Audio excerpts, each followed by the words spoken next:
need someone who has that domain expertise, but you also need someone with the language skills who can go and talk to the founders, the farmers, the clients, and almost kind of do that smell test of whether this story makes sense or whether things are being fabricated or exaggerated. Welcome to Brave. Learn from Southeast Asia's best tech leaders. Build the future, learn from our past, and stay human in between. No BS on success.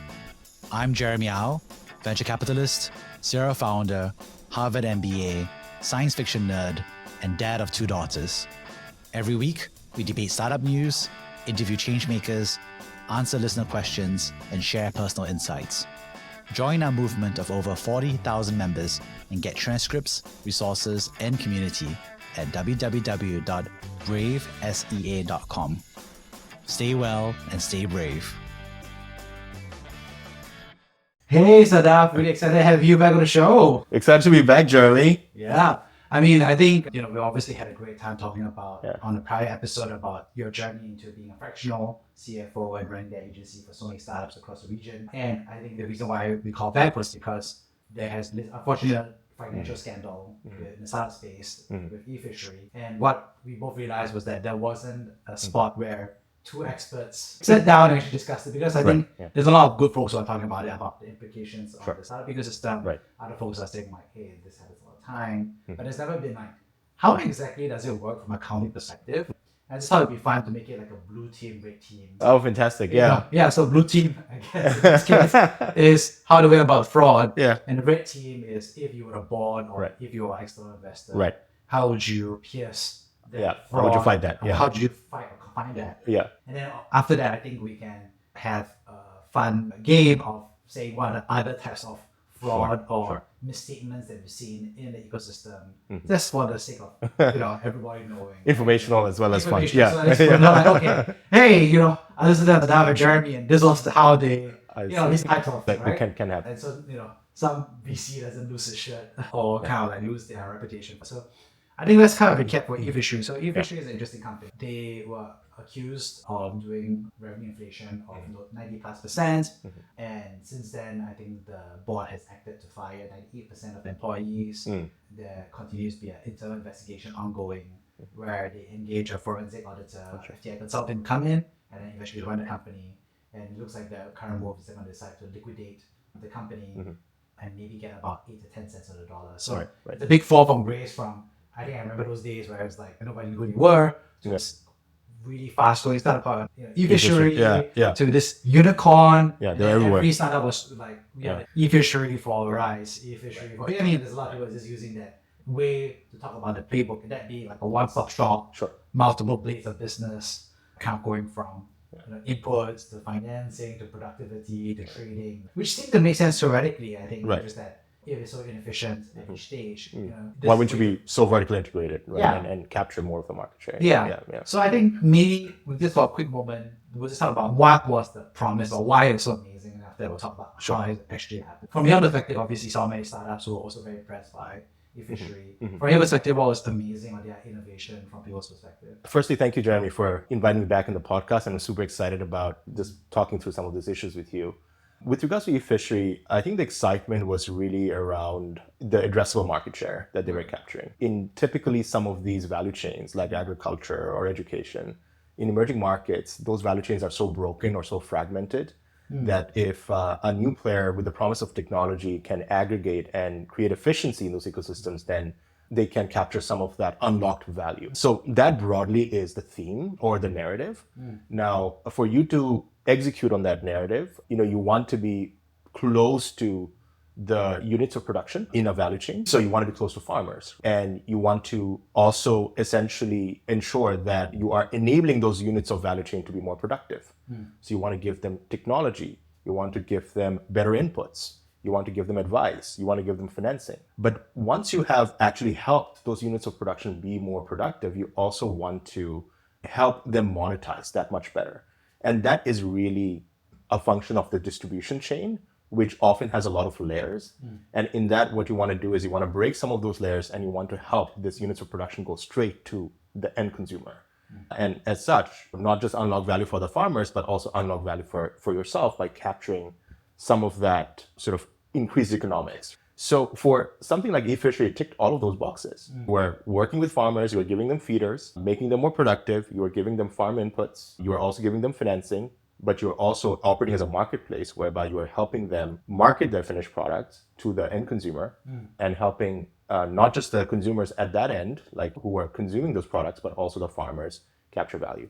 So it ticked all of those boxes, and therefore it ticked a lot of those addressable markets and unlocking efficiency across those markets. Yeah, and I think intuitively it just made sense, right? Because I think historically a lot of folks saw Grab where they were doing one service and then they went to multiple geographies. And that wouldn't really work for some sectors like agriculture. Yeah. And so it felt like this was itself horizontal expansion, kind of like doing a vertical integration expansion, go deep into one vertical. Felt like it promised all the efficiencies of not having to change your customer or go to new geographies. It felt like it would be obviously increasing the profitability. And it felt like good timing because at the time the market was moving towards more profitability. Yeah. And this promised more capital efficient to grow revenues and more profitably, which I think eFishery, I remember was people were just raving about, wow, they reached $1 billion valuation because they hit break even and they grew double every year. So it kind of like hit the triple jump, which is increased profitability, break even from cash flow basis, and doubling revenue every year, right? And turns out, unfortunately, that revenue growth was fraudulent and that margin growth was also fraudulent. And it was just a big shock for the entire ecosystem. So I think this is where it's interesting to zoom in into what exactly happened. And I think we've seen a lot of reports out there from Diligence Asia. A lot of them have also put out slides to show like some of the work by FTI Consulting that had prepared for the board. So I think we're working out that publicly available information that's out there. So how exactly did this happen from your perspective? The eFishery scandal, let's say, it's manifested and come to the light now. But from the reports that have been published so far, it seems like there has been some degree of revenue inflation that has been ongoing for quite a few years. And generally, the revenue inflation typically happens because you want to get the next fundraising round. From practical experience, I have also seen sort of companies which were operating in a tractable problem. Like the problem is real, what they're doing is valuable, but the rate of growth that is required for them to get to the unicorn territory in, let's say, 4 or 5 years just isn't there. Maybe it will happen in a longer sort of time horizon, or even on a longer time horizon, they can get half of that valuation, but that unicorn valuation in 5 years just isn't there. And they were probably planning to grow with that sort of growth outlook in mind, but then everything changes once you want to go out to raise a round, and one potential GP comes and says, who's new in this whole ecosystem, comes and says, hey, I can fill the entire round, but my minimum ticket size is actually twice what you're raising. And when you hear that message, like really everything changes, not just with your fundraising strategy, but with also your growth strategy. If you decide to basically take that capital, because if you decide to take that capital, then you have to essentially almost manufacture your valuation, considering where you're at. And the growth trajectory just becomes totally different from that point onwards. And from that point onwards, you're just trying to catch up to that valuation. And so these things kind of happen when you see a lot of capital sloshing around in the market. And when you see also kind of some GPs just spraying cash without really paying attention to the fundamentals. So I would say eFishery is really a function of the euphoria of 2021, post-COVID, when there was just so much capital in the market and there were just such huge fundraisings at inflated valuations that thereafter, I think startups really struggled to keep pace with that level of valuation. eFishery, to a certain degree, kind of manufactured a story in order to capture that wave. And once the wave turned against them, they really could not get off it. Right? So that's what would characterize it as well. Yeah, and I think just like how we look at fire, right? You need heat, you need fuel, you need oxygen. Right. It's the same level for fraud. I think there's some dynamic where there's an opportunity, there's a pressure or incentive to do so, and there's some sort of rationale, right? People feel like it's okay, right? So those are the three parts of that fraud triangle. And I think what's interesting is that they felt pressured to get to the Series A. And I've seen the Series A. And Series A deck was not fantastic, I'll tell you that. And it did look like a fish feeder business. But what was interesting was that deck that I saw years ago already had that original sin, which is that inflation by 20%, right? Which is interesting. So, I don't think the cash had come in yet into the company, but that was, I think, the original sin in that sense. And then after that, they raised some really large Series A, Series B rounds, Series C, and then that growth curve that they expected versus what they had. And they just hit the gas as if, 20% revenue inflation with such a small amount of revenue back then was probably recoverable. And they could probably My guess is I don't think at the time they were like, let's do this fraud blow it up larger and for a longer period of time. Maybe they thought it was like, okay, the one-time thing, you get the cash in, and then it just happens to like. Exactly. I think when founders do it, I mean, no founder wants to be in a position where they're going to be in the spotlight for all the wrong reasons. That's not where they want to end up at the sort of eve of all of this, right? Probably, when they inflated the revenue, they just wanted to get that next round of capital to be able to survive, frankly. Yeah. But typically what happens is you do that once, you're probably compelled to do it again. And it all comes to a fore when the broader market turns against you. Yeah. Because now you're not being able to raise capital. Right. But at the same time, you have to, show growth. And if in that sort of downward cycle, your revenue is going down rather than sort of going up, then, there is such a huge difference between where you ought to be in terms of your momentum and where you are, that, you cannot sell that fabrication anymore. It just becomes clear as day to everybody that there's something wrong. So let's double click into this, right? So how exactly did they do this fraud? Because, a lot of people are like, okay, fraud is fraud. But I think what's interesting is that they were relatively sophisticated. It just wasn't caught, right? Because these VCs come into due diligence every 2 years, and then they hire consultants to do that. So the way they approached it was not just caught by anybody, but it was not detectable even at the earliest and the later stages as well. So how exactly did they do that? So there are two things that happened. Right. I think one is they were keeping two sets of books. So one which was internal and then one which was external investor facing. Yeah. So when investors were diligencing them, they were probably interacting with this external facing books, which were not of the business. In terms of how they inflated the revenue on those external set of books, it was essentially an elaborate form of round tripping. So what round tripping essentially means is you engineer some cash flow movements, entity who is effectively in your control or over which you have influence, and you use this cash flow movements to create the illusion of revenue. So let me give you a quick example here, right? So let's say my friend, Jeremy, he is a partner, a typical business partner. I give you business from time to time. And so as a favor, I ask you, Jeremy, I'm going to send you $100. Or sorry, Jeremy, I'm going to issue an invoice for $100 because I'm buying something from you. This invoice is going to be fake. And you in return will remit $100 to my bank account. And so I'm going to show $100 of revenue. But then, soon thereafter, I'm going to basically send back the $100 to you, but on my books, I'm going to show it as $100 paid to someone else. So effectively what has happened from a cash flow standpoint is that I'm net zero because I've received cash and then sent cash back. But on my books, I'm showing $100 up revenue and $100 up cost as well. But there's not as much focus on cost during the diligence phase because you're expecting a Series A company to really grow their top line. So that would be an example of a round tripping. Now think about eFishery kind of doing that at a more institutional and bigger scale. Yeah. And I think this is interesting because they ended up building up 5 different shell companies that were owned by the founder to kind of do this round tripping business. And so I think it's interesting because what was happening, like you said, was the revenue was going up, but they were sending cash and invoices to these shell companies.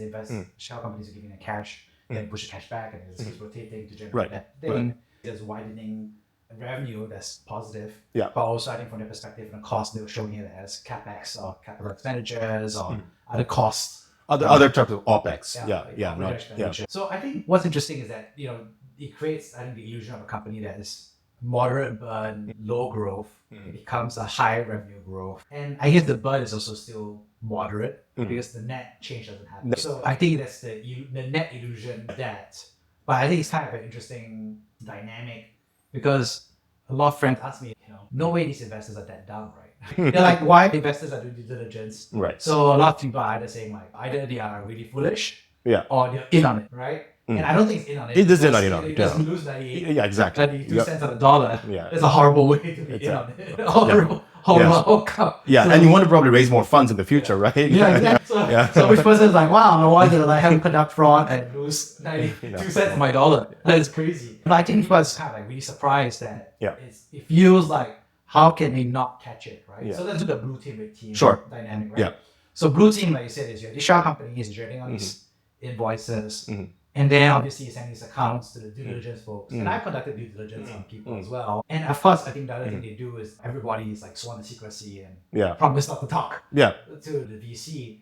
But I'm just kind of curious, like, why didn't they catch it? Why is it difficult for an auditor or for a due diligence process to pierce that? Sure. It's difficult in a round tripping scenario where you're fabricating these cash flows. It's difficult because you are ultimately relying on the founder's disclosures to be able to even audit. So what would an auditor ask in that scenario? That auditor would ask for the customer contact. And before I give the customer contact, now playing the red team here, I will call up my friend and say, hey, expect a call from PwC or EY. And basically tell them that this invoice is real. That's all I need to say. And then after I kind of make sure that my friend is okay, and then I give the customer contact, EY calls and they verify, right? So as a big four player verifies, and so therefore the investor is also okay and comfortable, right? But that was so easy from the founder's perspective, because you know that they're going to ultimately rely on your disclosures. And to the extent that you control the stakeholders, you can basically sell any story. Yeah, and I think that it kind of goes to, my experience as a VC due diligence is that there's a clock, which is that you sign a term sheet, which is based on the management financials that are presented to you. So you never go through that forensic live. And then after that, you do due diligence period, which was like, say, on average 3 months. Right. That's the same. And obviously, you're doing an audit of their customers, their technology, and also their financials. Right. And like you said, I think from a VC doing that, you basically have a call, right? So you are calling customers, you are calling the financial accountant. And also, I think if they've gotten previously audited financial reports, you also call it prior auditors. Correct. They're regular auditors to see that. Right. But like you said, I think what is underrepresented is the ability for the founder to control that call. Which is what we saw in Wirecard, right? I think Wirecard, which is another fraudulent transaction, I think they created a fake office. So the auditors turned up and did a call, and then it looked like there was the office of, of the person that's supposed to call. And so that's, I think, the big, it's a big jump to do, which is making a call. But I think that's the control mechanism. Correct. And from the founder's perspective, again, playing the red team, right? You have so much at stake that you're going to go to crazy lengths to sell that story. And if you are not as interested to grow a business, but selling that illusion. So I was watching a documentary about Bernie Madoff, and he had been fabricating trade transactions for 15 years, and he had a whole office just dedicated for that. So if your entire focus and operation is on just like fabricating transactions, you are putting in a lot more effort than the blue team ever can. Therefore, you are going to be more bulletproof in terms of the story than the blue team's ability to poke holes through it. There's always a little bit of a mismatch here if the red team has bad intent or intent to deceive. I'm laughing because, like red team is the enemy and blue team is the good guys, or blue team the defense of the fraud guys, and the red team is the board kind of like trying to aggressively attack the numbers. But I think the crux of it is that there is like two teams that are really at work. And I think the board and external investor team is actually quite consistent in approach, because they do a due diligence every half a year or every time you run a transaction. So there's a standardized process, and then you have that checklist where you kind of check off all these pieces. I think what's interesting to me as I went into some of the reports was really like the clusters of people that were implicated within eFishery. I think obviously there were the founders that were driving this fraudulent behavior over some time, but there were people that were explicitly carrying out forgeries on action for the founders. The second cluster that were aware that there were two sets of books, but did not report this to the board. And then there is a third cluster of people who were just not aware, like out in India or some other following actually, so I had no idea what's going on.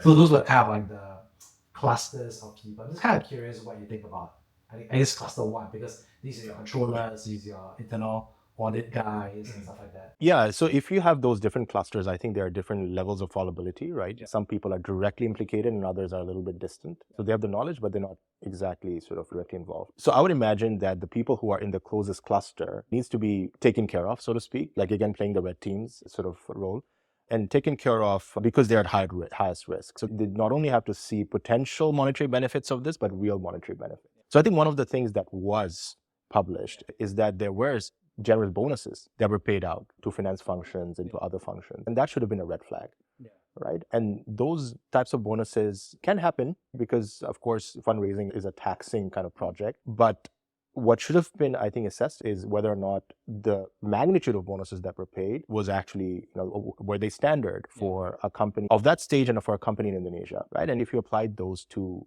sort of lenses on the magnitude of bonuses, I would say it was unusual. Yeah. Right? That was above $1 million range, right? So that's an unusual level of bonus. I mean, you would know better. I was just saying, like, wow, this is the best controller I've ever had. This is the best internal audit I've ever had. And even though they don't do fundraising as part of their daily work, they be rewarded and not my sales guy. To money, all my operational guys who are actually doing cost controls and getting profitability. I need to give it to my internal financial controls. So you have to kind of take care of this cluster one, who's the closest, right? And then in the cluster two, those who are aware of the audit but are not directly involved, I mean, typically, I think they can be kept on board with the promise of the increase in value of their options. And with each fundraising round, they see the value go up, right? It's all paper value, but it could be monetized in a secondary and could translate into real money, or in liquidation scenario, which was very possible around the 2021 SPAC era. A lot of companies were listing with aggressive metrics. It was a very possible outcome for a lot of companies and therefore the employees. So these cluster two, I think you kind of hold them with the promise of equity and equity options.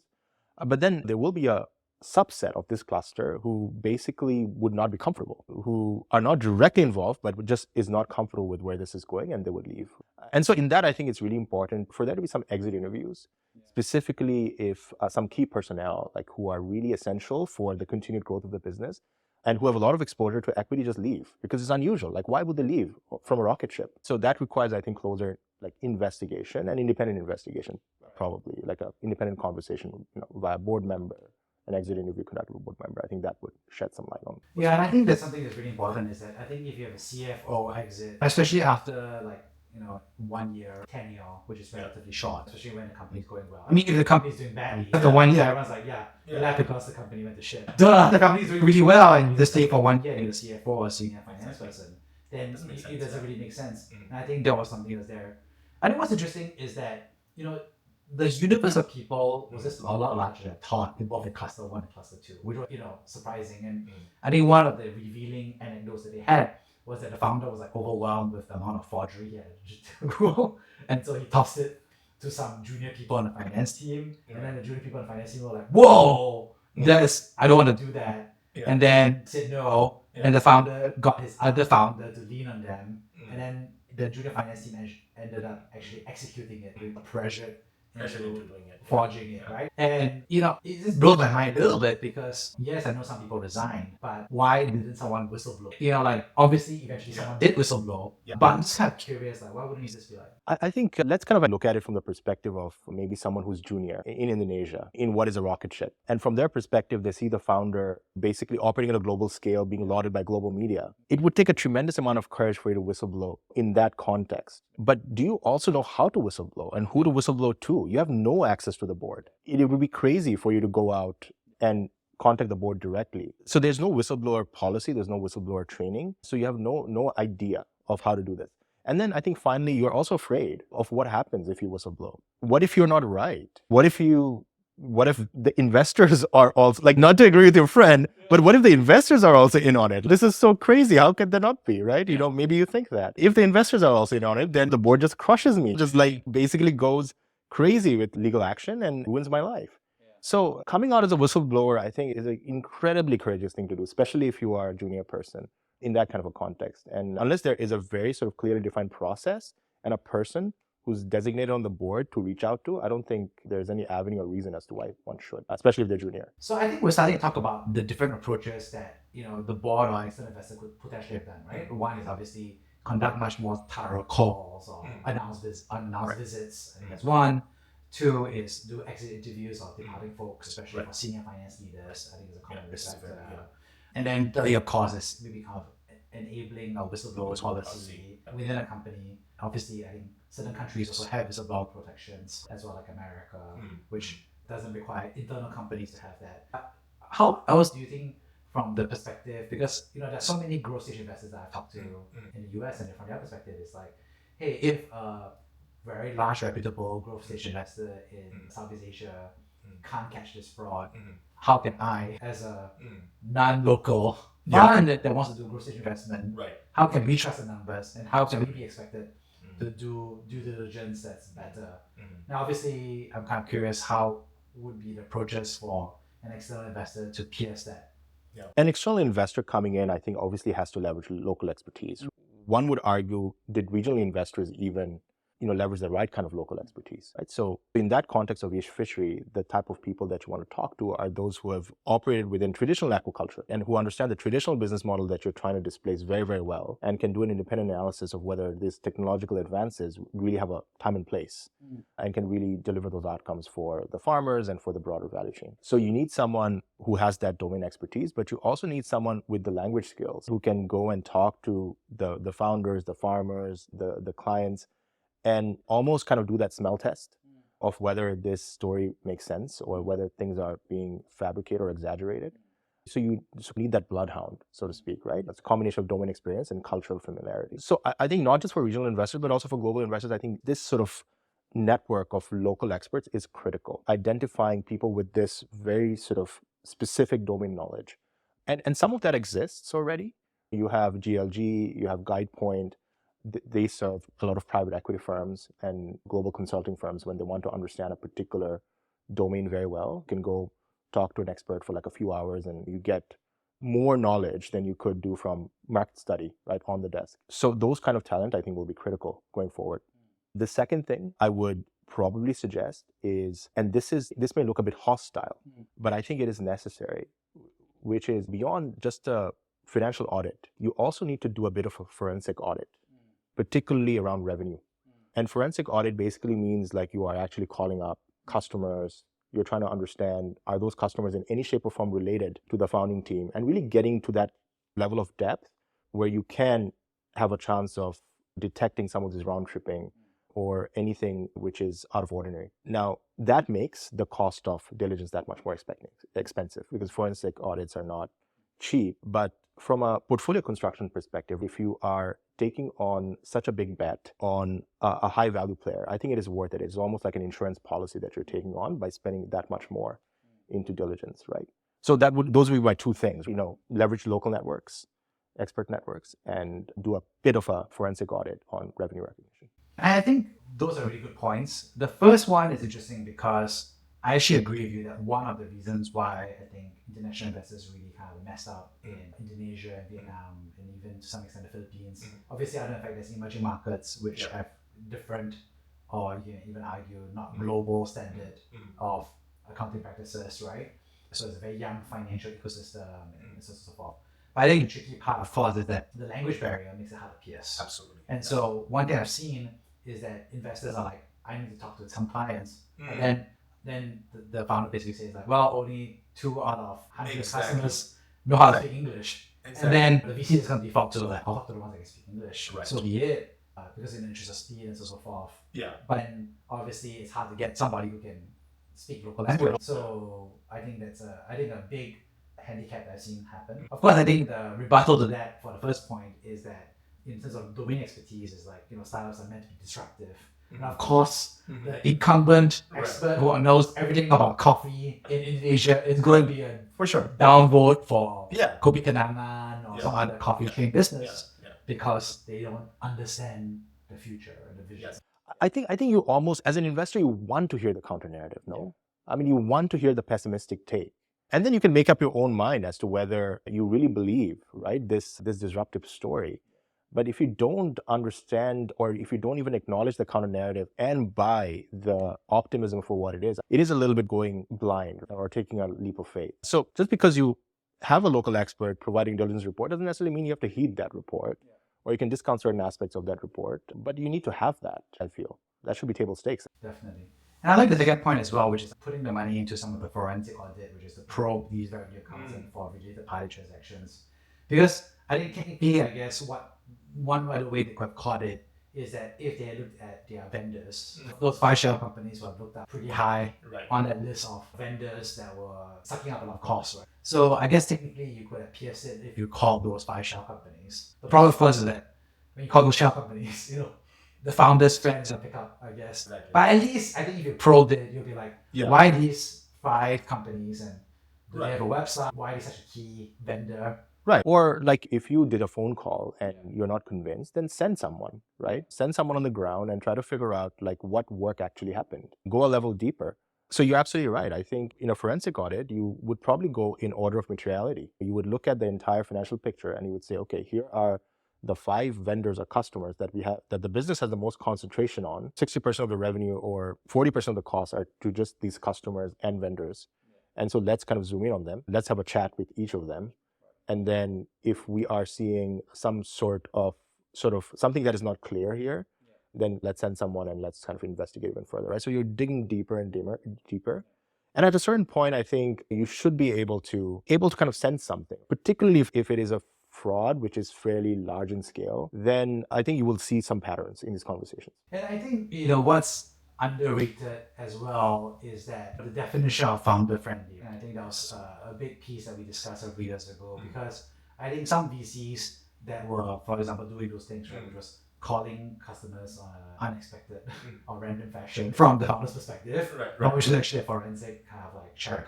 VCs who are taking longer, like let's say 3 to 4 months instead of 2 months or 1 month to do due diligence. Another one would be that, like you said, is kind of like doing unannounced visits physically to various places. And lastly, of course, is setting up a lot of like control provisions. You need to plug in your ERP system into mine. And so all of these have come across as kind of like founder unfriendly. I think the worst is like there's a few cases where VCs have backed out of an investment round in a company after writing a term sheet. And obviously there are good reasons and there are bad reasons. And a bad reason, of course, is the VC is flaky. But a good reason is maybe they discovered something in due diligence that's bad news. So I think that's kind of like dynamic where VCs don't want to come across as founder 100%. unfriendly, especially to the good faith actors. Yes, and at the same time, like that it is a tight ecosystem and founders talk to each other. So if you have essentially gone very, very deep and asked a lot of uncomfortable questions, I think even if it's a good faith actor, they would share that with other founders. Like, wow, this VC, took so long. They asked so many questions. And I thought it was going to take 2 months, but it's like 5 months. Exactly. And then,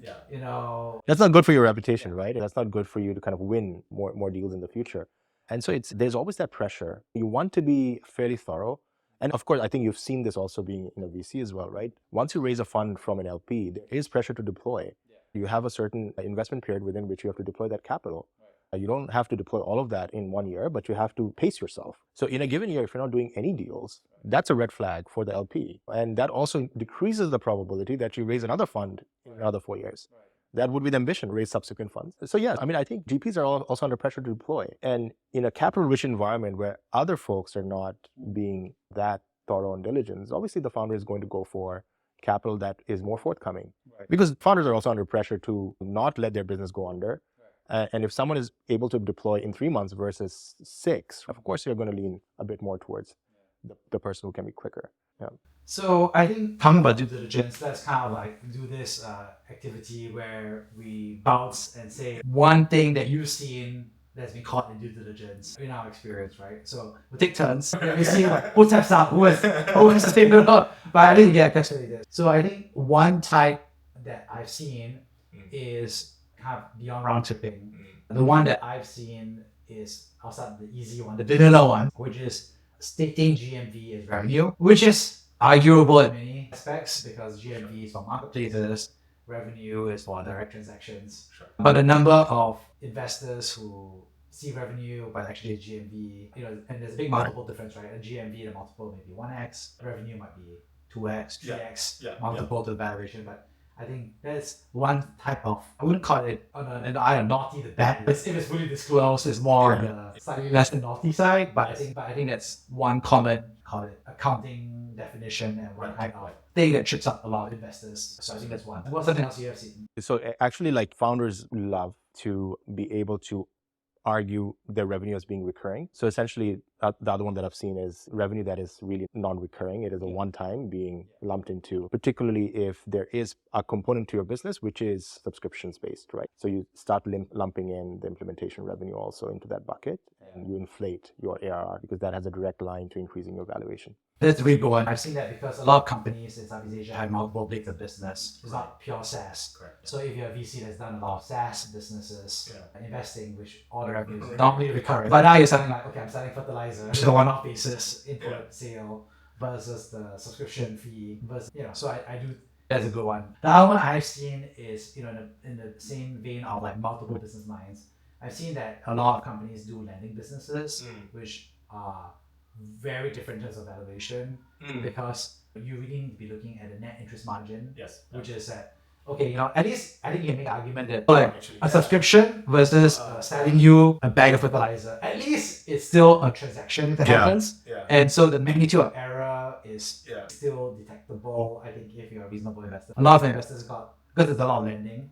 And yes, they count all of the repayments as revenue, but it's not. It's actually the fact that you lend them money, so that has a certain amount of cost of capital. So you should need to be looking at the net income. Yeah, exactly. net interest, you should be looking at the net interest margin, not on the repayments alone, which so you can't take like, I took $100 of repayments and mark it up as a valuation multiple. Actually, the repayment is 1%. So you're really recognizing $1 out there. And also there's like a huge risk of non-performing loans, which is highly correlated to the rest of your business. And so there's this very tremendous problem where you see these businesses that seem to be like, they've lent out millions of dollars of their own cash. And then when the business goes bad, because things can go bad, but you not only have suffered in terms of a revenue downturn and everything, but the cash that was on your books actually turns out to be sitting in somebody else's business, and you can't pull it back because it is not paid back. Absolutely. By the way, interesting point for lending businesses, right? Traditionally, how investors value lending businesses would be on their book value, on the equity base. And they do it on the equity base because essentially that is a very tangible kind of, I think, measure of the net asset value. But at the same time, the way that lending businesses make money is that they have a certain equity base and they're able to get leverage on top of that equity base. So they can get cheap funds, either private debt, and able to lend that out at a margin. So the more you can leverage on top of that book value, the more your return on equity is going to be. And exactly to your point, like when I was actually investing, and I was investing in lending businesses, actually Southeast Asia, I did see some players come out of Indonesia who were doing P2P lending and other such types of sort of specialized lending. They were basically saying they were getting valued on the basis of their revenue. They're getting a revenue multiple, which being a traditional sort of lender investor, to me, it was insane because that is perverse incentives. The whole idea of lending is risk management. That's how you make money. You manage risk. And if you are incentivizing someone on the basis of their top line, you are basically asking them to throw risk management out of the window. And so it was just, to your point, it was just a lack of understanding of what really is cogent in a lending business and not valuing them properly. So I think similar to lending, I would say inflating revenue with very aggressive credit terms for your customers. So think about a business that provides inventory to mom and pop shops, and the mom and pop shops go through this inventory on a weekly basis. But when you are supplying these inventory, you are giving them 6-month credit terms, which makes no sense, right? No one else in the market, even big distributors, are not giving those mom and pop shops those kind of credit terms. And so the very sort of simple way of competing would be on price. Essentially, you are giving them a discount that no other distributor is giving, but that's very detectable by an external investor or our diligence or an auditor. So a more elaborate way would be to kind of fight with credit terms. That doesn't show up as readily on the P&L, but it shows up on the balance sheet, right? It shows up in receivables piling up. And so that's a very classic one. Particularly in markets where you're trying to displace the traditional players, you can go in with very aggressive credit terms. But that basically means that you're in the business of giving financing to your clients more so than giving them value. And you're not in the financing business. You are in the efficiency business. So you've morphed into a totally different business than what your investors have funded you for. That's a really good example. And I think I've seen a lot of companies blow up because the receivable quality went very bad. And then we run out of cash. A lot of investors have gotten surprised when a company blows because they have so much revenue. And there's so much, like, from an accounting perspective, so much profit. But then actually the cash balance is just horrendous because of that receivable is effectively. I would say that another version of that is at the cash collection side is that a lot of businesses in Southeast Asia, because they're working with these brick and mortar mom and pop stores that primarily do cash. So there's some level of reconciliation at the monthly or weekly level that's done. Basically, half the bulk of the transaction is effectively all cash, and then at some level it is converted into a digital monthly transaction. Lands into an account or something. And so the problem is that you can't pierce this part because it's not digitized. Whereas, like if I was doing a subscription service, the customer has a straight line between what they pay out, which is a credit card or equivalent, to the Stripe, to the bank account, right? Versus this cash component. And so it's a very easy way for somebody to inflate their cash count. Because what they just say is like, okay, there were 10 people who gave me $10 each, which is $100 cash. But it's quite easy. And then $100 cash is deposited as $100 of revenue in the bank. But now what you can do is you say from these 10 people, they each did $100 of transactions, so 10 is increase. But then because of trade in and out, we sent back $900. And so I still deposit $100 in the bank, but then I recognize it as $1,000 of revenue and $900 of trading costs. So I think it's a different version of, but it's just done in a way that's at a cash part of the cycle. So that's something I've seen. Yeah. Right, absolutely. So that would be round tripping again, right? So whenever you have cash involved, there is always a lot more governance risk, right? So related to that, I think another one I would like to mention is essentially the founders or senior management doing procurement on behalf of the company. So because the company deals in cash, there is like, let's say a petty cash register that is maintained, which is quite big compared to like what a petty cash register for a regular company would be. So you're always taking cash out from that petty cash register and you're doing sort of transactions. So those will be booked as cash advances. You're advancing cash to an employee or you're advancing cash to a founder, and they are doing procurement on behalf of the company, but they're not able to really generate any kind of receipts backing up those transactions. So no one really knows where this cash went. Related party transactions and not tightening them, particularly in a cash dependent kind of business, opens you up to a lot of theft, right? I mean, I'm not saying necessarily even like founders would do it, but the procurement managers have a lot of scope for just basically siphoning cash from the system because you're not reconciling properly at the end of the day. Another form of accounting is, I think I've seen like CM1, CM2, CM3, CM4 gross margin, which is I think legacy from some of the earlier companies in Southeast Asia. But basically, I think there's this practice where like, okay, GMV, revenue, then gross margin, contribution margin 1, contribution margin 2, contribution margin 3, contribution margin 4. And sometimes what this is doing is they're moving a lot of costs actually higher up and is moving it lower. So technically it's fully disclosed, but then basically it's not the true gross margin, it's not the true contribution margin. And so I've seen a lot of fellow investors kind of like get tripped up because they're like, oh, this is the gross margin. But you're like, no, that's too positive. It's actually, you should be looking at CM3 or CM4 as the right definition for looking at it. Right. Yeah, that's quite common, right? So for example, sales and marketing, what is really acquisition spend and what is essentially your branding, right? And so you can move a lot between those buckets from CM through down to kind of OpEx. The other, would be transportation or fulfillment. What is transportation that is related to, fulfilling the order or receiving the inventory? And what is transportation, which is like more sort of OpEx oriented. So there can be a lot of interpretation around how to book these things. Typically, I think you want to be more conservative, and also investors, I think, need to push back on each of those items that they see within CM1, CM2, and CM3, and try to also look at the OpEx and make sure that there's nothing there that should be up there within the contribution margin. So that would be the start.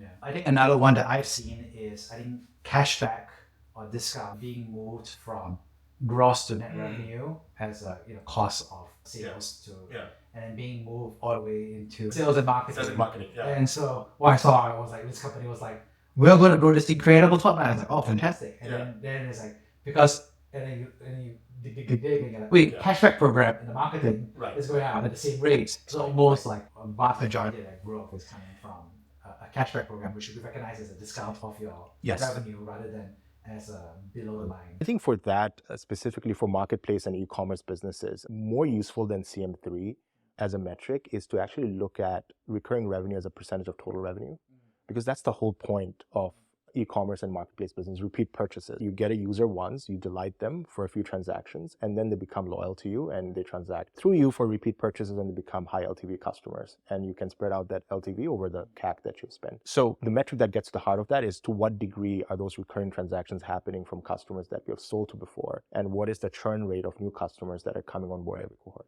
So I think beyond the CM3, you need to go more into the operational metrics to really understand what's happening here. Besides that, I would say in terms of kind of more flagrant, essentially taking some of the CM2 costs and booking them as revenue. How do you even do that? So essentially, like, think about it this way, right? I'm selling a product, but I'm also helping to fulfill that product. But I'm helping to fulfill that product with some sort of a rider network. But then let's say I start essentially booking out the capacity of certain riders. I know there's going to be a predictable level of fulfillment orders that will come through. then you can kind of make the argument that, hey, I'm also in the fulfillment business. I'm not just operating as a connector. I'm actually a principal in this transaction. So there are good accounting grounds of doing that. But the question is, to what extent are you showing that fulfillment revenue? Are you just showing the piece that your riders are only delivering, or are you showing everything? So in certain cases, you can kind of, I think, find a wedge to make that argument, but you can make a really crazy argument, right? So the wedge is, I'm fulfilling orders out of my own balance sheet, but then the exaggerated argument is that, let me capture everything that is in CM2 as fulfillment cost. So I've seen that. Of course, that should be detected on diligence, but there is an argument there, a partial argument for doing that. Yeah, I can imagine VC getting fooled by that pretty easily because there's so much buzz around like full stack, vertically integrated businesses. I think it is a fair argument for startups to say, like, if I'm paying so much for logistics, why don't I do it myself? Do myself efficient? I think in Southeast Asia, a lot of the logistics are not efficient. Yeah. So I think there's a fair business argument. But of course, I think the tricky part is, like you say, is like you're converting a cost into a revenue. Yeah. And so it's debatable. I can see some scenarios where it's okay, but the question is, like, to what magnitude? Because I think basically the transfer pricing, basically, that's what they call it. Like, technically, even if you are making money on your logistics fleet, you should charge a fair internal price to your internal prior business line of actually doing. So I think the question that I think investors can ask, all across the board when this happens is there a good reason for this to be on your balance sheet? Are you adding value by taking on this risk? So another example of this is essentially getting into the input financing. So you're working with farmers, and you are operating a marketplace in which you are connecting them with farm inputs, right? But now you decide that, hey, I'm going to buy these farm inputs, and I'm going to warehouse them. I'm going to sell them directly to the farmers. And I'm also going to find some lenders who are going to finance this transaction. Why did you need to kind of put this on your balance sheet? The bank lenders were going to lend to the farmers anyways. And those farmers could have then kept on buying from the merchants directly. Why did you need to get into this picture and take on this risk? One argument is because I want to make profits, sure. But, is it worth the risk that you're taking on? And if that risk-reward proposition doesn't make sense, you to take that risk onto your balance sheet, then you are really trying to kind of inflate a narrative. And that's really the purpose. Yeah, I think when you describe it that way, I think the crux of it is that the company starts out with a marketplace business model, which is that I'm looking at a gross GMV between all the transactions of it. But then if I take on input financing, I take on a lot of control on one side, effectively it becomes a direct relationship. In which case, then you should no longer be valued off GMV.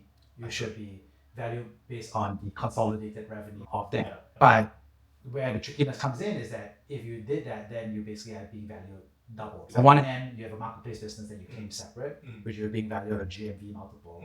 And then you have your standard business where you're controlling the business, but then taking a multiple of the revenue, and then you blend those two together, and then it looks fantastic. But I think this is a gray zone argument. Yeah, that is the ultimate 100%, right? I mean, I think any marketplace at the late stages would want to make a play like that. I mean, if you think about like supermarkets as an example, all supermarkets have private labels, and that's where they make a huge amount of margins. Every marketplace should have that ambition, but then the question is, much like the private label corollary, the question is like, are you adding value? Private labels add value. They're typically cheaper than a lot of the other peer group. So is your product cheaper and of a higher quality somehow? Or if they're worse quality and if they're more expensive, there's no reason for you to be a private label. Yeah, and I think that's where some of the investor lack of clarity around saying like, I don't know, fish feed. Is this high or low quality? I don't know.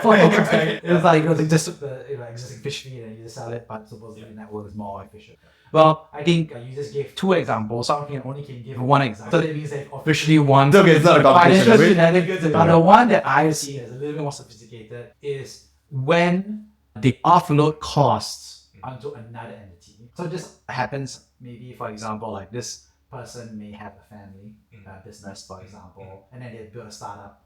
And so basically there's like a mothership entity. And basically this new startup, in order to show profitability or better margins, they actually have employees that are working for them in a mothership organization. Obviously that requires you to be family connected so that you actually have a profitable mothership to actually farm those employees out. But that is one way that is a little bit harder to check.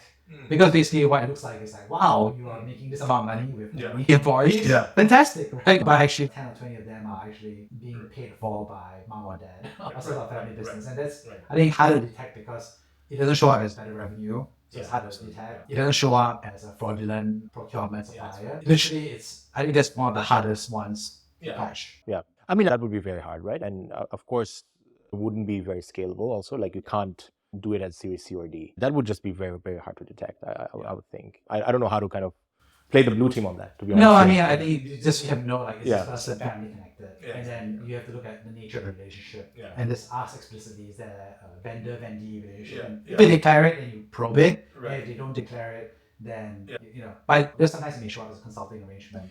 There's on very favorable terms as well. It could be like, Yeah, I mean, if there's an agreement between them, for sure, right? And then you can like get in the agreement if it's with the related party. But you know, if this person is just like sort of remotely working with no contract with the startup, then it's just like, how would you even find that connection? I think it's fully disclosed, then the VC might just be like, okay, you know, Yeah. it's a related party transaction, Right. but it's a known benefit to the startup, so it's not a Yeah. risk factor. It's Sure. just Yeah. just that we know that numbers look better than they are because of the subsidy, but at least it's disclosed. But I think the tricky part is like, if it's not disclosed, then Yeah. the VC looks at it, wow, this business is so efficient compared to all of the other competitors in the space. Yeah. Well, that's the last one I got, but hopefully there's a next one. A sophisticated one, right? Yeah, that's funny. Yeah, that'll be hard to detect. Yeah. Right. Yeah. So on that note, I'd love to wrap up. I think the three big takeaways of our conversation. First of all, thanks so much for going into the eFishery piece and going into like how exactly it happened, and I think the different incentives and structures that happened to how it happened. I think secondly, thanks so much for sharing about how external investors on board can kind of penetrate this kind of like opacity and figure out who are the good faith actors and who are the bad faith actors in the space. And lastly, thanks so much for brainstorming with me all the various shenanigans that we've seen in the finance space. So on that note, thank you so much. Thank you, Jeremy. And I'm hopeful that this was useful for the viewers as well. And, you know, always happy to come back. Thank you. Thank you for listening to Brave. If you enjoyed this episode, please share the podcast with your friends and colleagues. We would also appreciate you leaving a rating or review. Head over to www.bravesea.com for member content, resources, and community. Stay well and stay brave.